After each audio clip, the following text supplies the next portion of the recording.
moyonni kuma dibala masigashise monuko. Ya kera dofe suuraan ba'een interview na goota.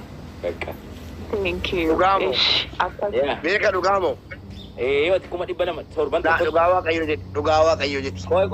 Meeqarra jirta? Wallahi ani immoo si baasuudha halkanii guyyaan akka gargaarsarra taa'e jechuudha.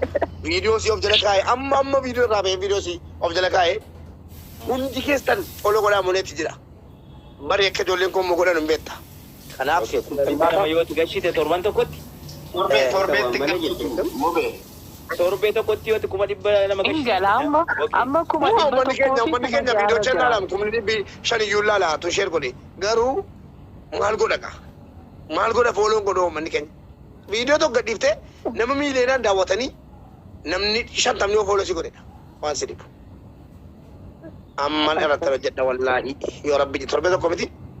Torbee tokko. Amma yeroo asirraa baatee fooloo na godha please. Ani suuraa keetiin tiishartii